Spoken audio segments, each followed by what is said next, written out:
జగనన్న 5 ఏళ్ల పాలనలో అంత కరోనా వచ్చినా, అంత కరోనా కష్టకాలం వచ్చినా కానీ 5 ఏళ్ళకి కలిపి ఆయన 3 లక్షలు కూడా అప్పు చేయలే. 3 లక్షల కోట్లు కూడా అప్పు చేయలే.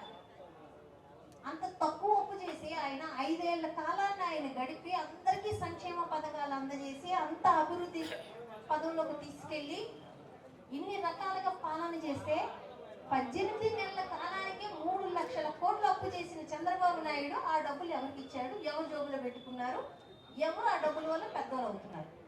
మనం ఎందుకు ఇంకా ఇంకా దిగువ స్థాయికి మనం వెళ్ళిపోతున్నాం? ఈ రోజు ఎవరికైనా ఒంట్లో బాగాలేదని అంటే ఆరోగ్యశ్రీ ఉపయోగపడుతుందమ్మా? వస్తుందా ఎవరికైనా ఆరోగ్యశ్రీ? లేదు. ఏం చేస్తున్నారు? డబ్బులన్నీ ఏం చేస్తున్నారు అడగాలి మనం. రేపటి రోజున మన ఇంటి ముందుకు వస్తే, ఎల్రా స్వామి ఏం చేసావు నువ్వు డబ్బులన్నీ, ఏది ఆరోగ్యశ్రీ, ఏది మా పథకాలు ఏవి అని అడగాలి. ఖచ్చితంగా అడగాలమ్మా మనం. 5 ఏళ్ళ మళ్ళీ 2 ఏళ్ళు 2.5 ఏళ్ళు అయిపోతుంది.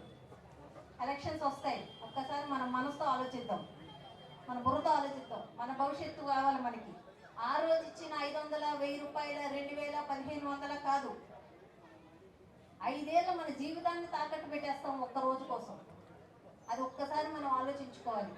ఆలోచించుకొని ఎవరు మనకి మంచి చేస్తున్నారు, ఎవరు మన పిల్లల భవిష్యత్తు బాగుంటుంది, మన భవిష్యత్తు ఎవరు వస్తే బాగుంటుంది, ఒక్కసారి ఆలోచించుకొని రాబోయే రోజుల్లోన వైఎస్ఆర్సీపీ పార్టీ విజయవాడ పశ్చిమ నియోజకవర్గం అడ్డా, వైఎస్ఆర్సీపీ పార్టీ అడ్డా అన్న కింద మనమందరం కలిసి మన వెల్లంపల్లి శ్రీనివాసరావు గారిని అత్యధిక మెజారిటీతో గెలిపించుకొని మనం జగనన్నకి కానుగా ఇస్తేనే జగనన్న సీఎం అవుతారు.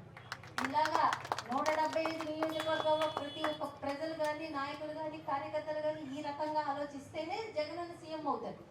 అంతేగాని జగనన్న కనబడగానే సీఎం సీఎం అంటే జగనన్న సీఎం అయిపోరు.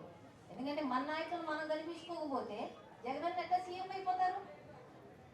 ప్రతి ఒక్క నాయకుడు, ప్రతి ఒక్క కార్యకర్త ఆ రకంగా ఆలోచించి రాబోయే రోజుల్లో మనం పని చేయగలిగితేనే మళ్ళీ మన వైఎస్ఆర్సీపీ పార్టీ వస్తుంది, జగనన్న సీఎం అవుతారు.